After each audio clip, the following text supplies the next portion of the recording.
Hey guys, tonight we're at our final stop for now on Midwest Armor products. So we've got the Hilo Recon chest rig. It is a rather large chest rig with some laser cutting on it, some built-in kind of insert cells, zippered admin pocket. A lot of stuff going on this that I really need to get on the table to do it justice. But before you get too far into it, it is $104 for the chest rig with no straps or inserts, I believe.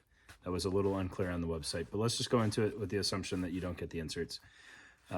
Straps are an additional $50-ish depending on which version you pick, and then I'm not quite sure how much the back strap is, but it's a length of webbing and a couple buckles. You could do that one at home. For the money, I don't think it really misses the mark at all. It seems like a good setup. The straps seem nice, but let's run through the features on the table.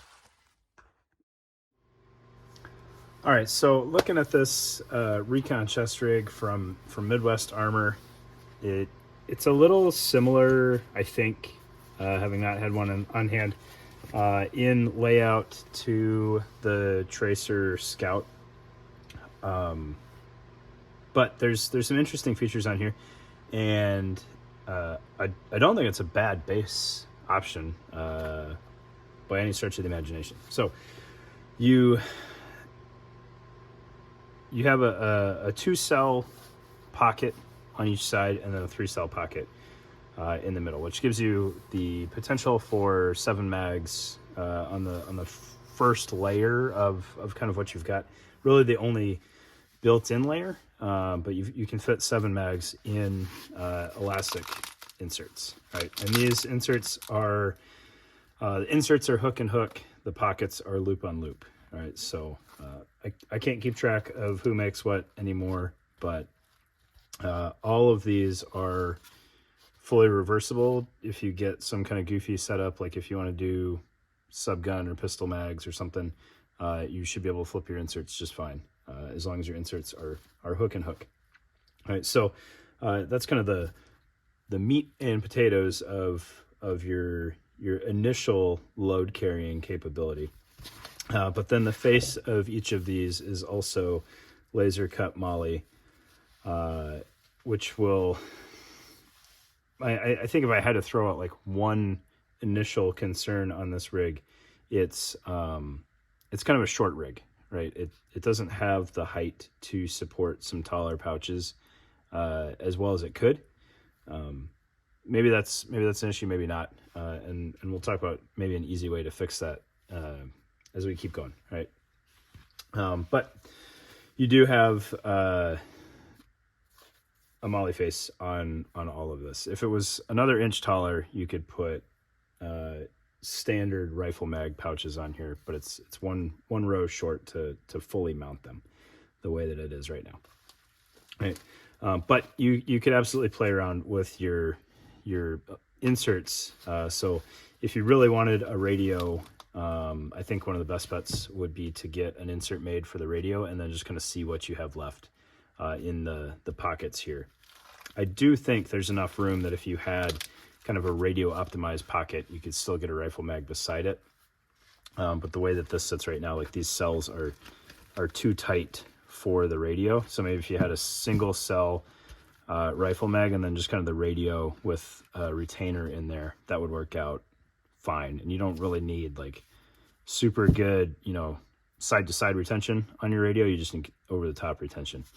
And if you had a rifle mag beside it in one of these, that would kind of fill the side to side void well enough to keep that radio in place. But on the front, you got plenty of room for mounting some GP pockets or pistol mags or ordnance or whatever you need. There's plenty of mounting room there. Right. Like I said in the intro, I don't know. It wasn't super clear to me reading the product page whether or not the insert cells are included. $104 is the base price though. Maybe somebody else will read that and it'll be much more obvious to them. It was not to me, but I was also trying to figure out kind of some other things on here, and that wasn't the only thing I was looking for. All right, looking at the back side of this, hopefully these straps stay well enough out of the way here. The backside is a little confusing to me, and we'll just kind of work through that. So this pad, as far as I can tell, is a $15 add-on option. It wasn't specifically called out as not being included, but I don't imagine they would sell it separate and then include it with the rig. So if it does come with it, great. If not, it's really not crazy necessary. When I wear this thing, the pad is just wide enough that it doesn't quite want to wrap around my body. So if you're wearing this on top of a plate carrier or using it as a placard on a plate carrier, you probably wouldn't run into those issues, but you also wouldn't have the pad on there. But as a straight chest rig, the pad is, for my body size, about an inch wider than it really needs to be to make it want to wrap around me. That's easily fixed by tightening up the back strap more. And the zipper might also be part of the culprit there. But the zipper, we'll get to in a little bit. I like the way they did it. All right, you've got some additional cells on the back of the rig here, and none of these were radio friendly. They're too tight, but they do fit rifle magazines just fine. The outermost pockets have provisions for shot cord retention. So they are set up and ready to go to be used as additional magazine pockets. And then these inner pockets have loop and loop Velcro in them for whatever kind of retention that you want to work into that. Now, I did play around with this XTS 5000. I can get it to fit in here, but the rest of the rig kind of behaves strange after that. So I don't think it's ideal, and it's a little shallow for what I would want, but in a pinch, you can drop a law enforcement radio in there and be fine.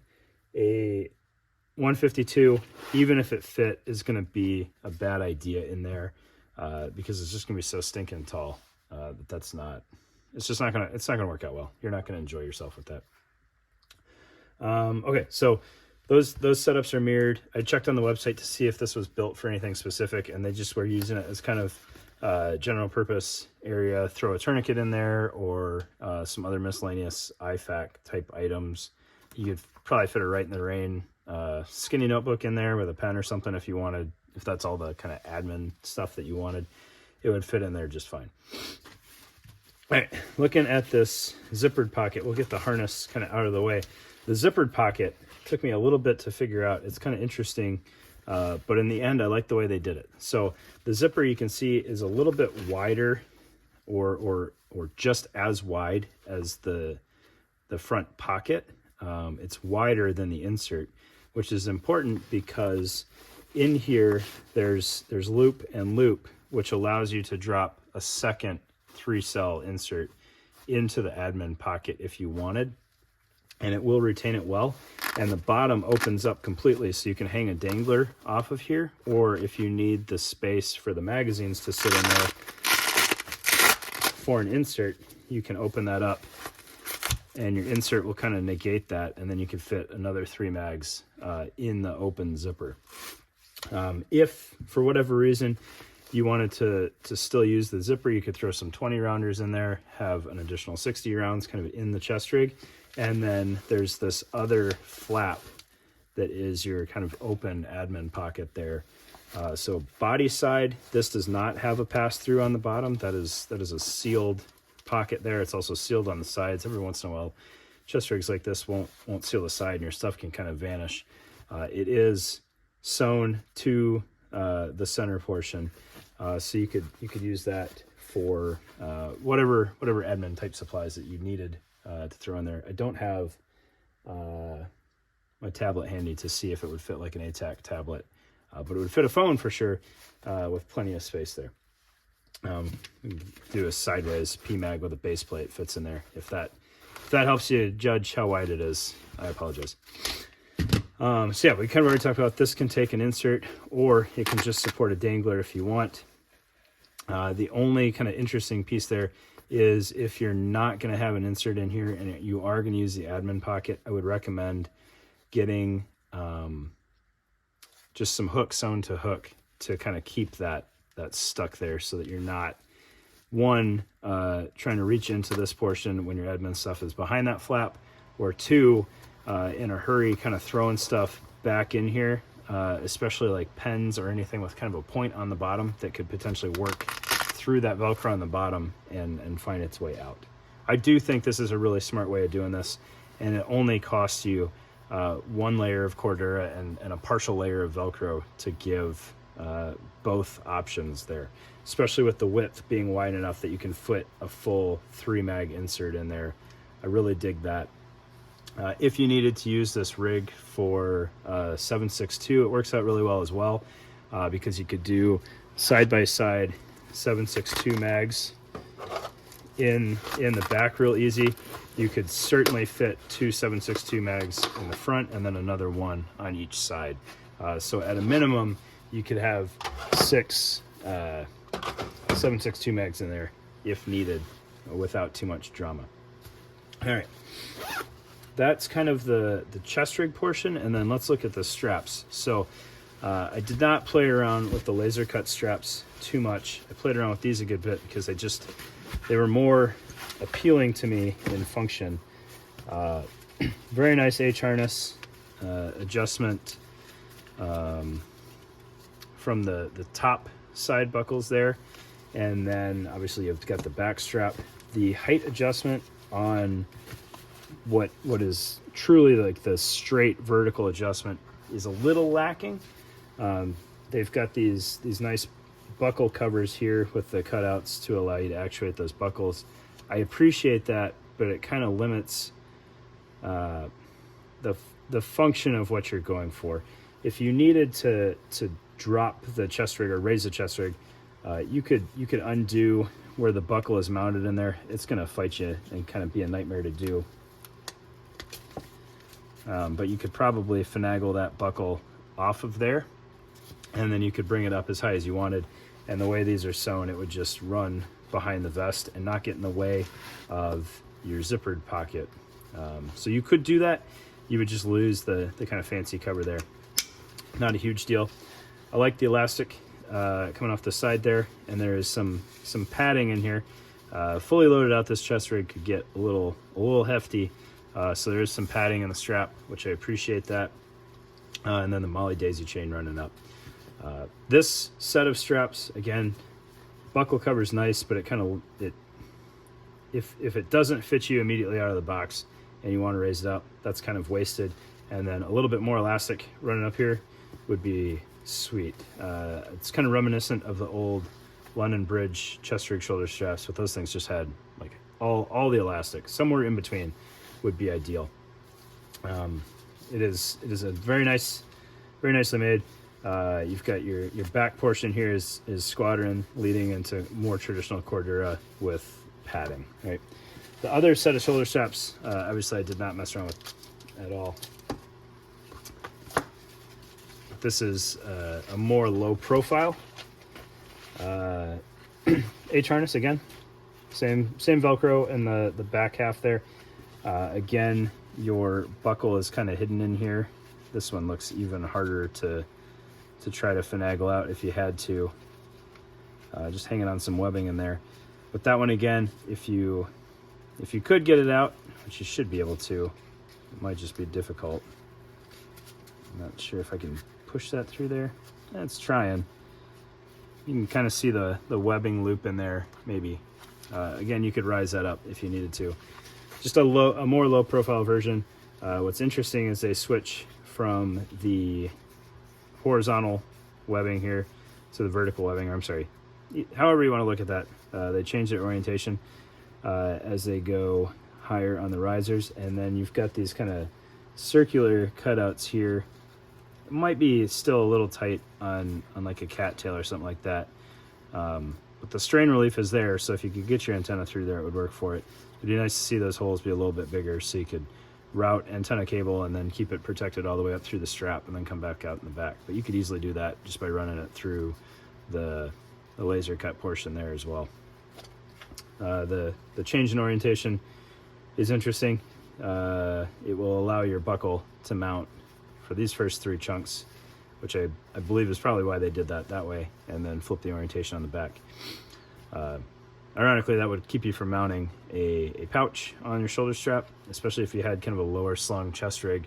That'd be a good spot for a bib to tie in, or to run like an admin pocket across the top of where the bib would be. But you could definitely finagle something with this, and you could tie some shot cord in there or something. That's probably what these are for, is tying shot cord to mount tourniquets or whatever you need to on the strap.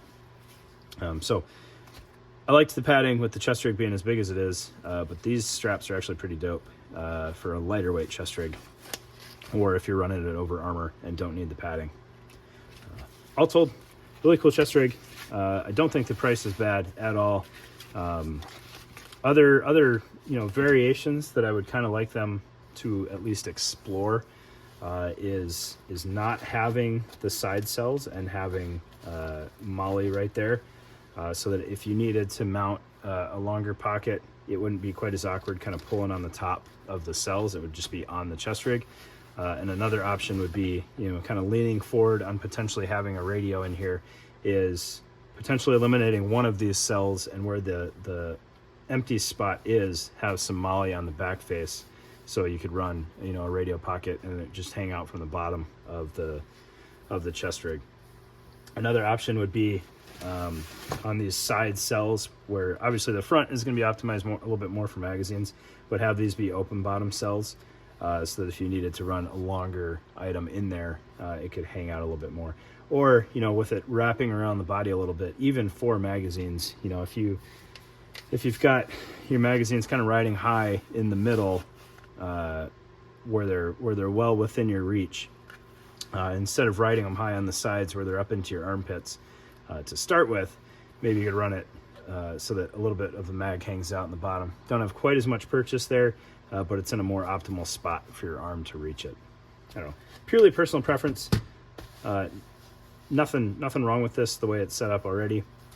And then I kind of glossed over it, but just about everybody's putting grommets now. So if you needed some arts and crafts for shot cord hangers or whatever, you've got that there. And they could potentially expand the dangler friendliness of this out to the sides as well, especially if they had open bottom pouches. I feel like somebody did that on one of their chest rigs. I don't remember who off the top of my head, but I enjoyed that setup. I think I had it in black. I've got a video on it somewhere where the sides were also dangler friendly. But really nice work on this one from Midwest Armor for sure. And it does pair nicely with their plate carrier. The only issue that you'd have is trying to get the back strap situated to be a little bit more ideal with meshing on a plate carrier, which they could potentially do with just kind of a Velcroed backer with some buckles and maybe some stretch in it, so that you can really torque down the sides and have them wrap around. That would also give you the option with these pockets to pull out these inserts on the side and drop some side plates in there to expand the coverage on their plate carrier. Putting that all together, I think that'd be a pretty nice package at kind of a piecemealable price. So thanks for your time, guys. Really appreciate it. Thanks to Midwest Armor for sending me this stuff and letting me play around with it and chuck some spears their direction. So thanks, guys.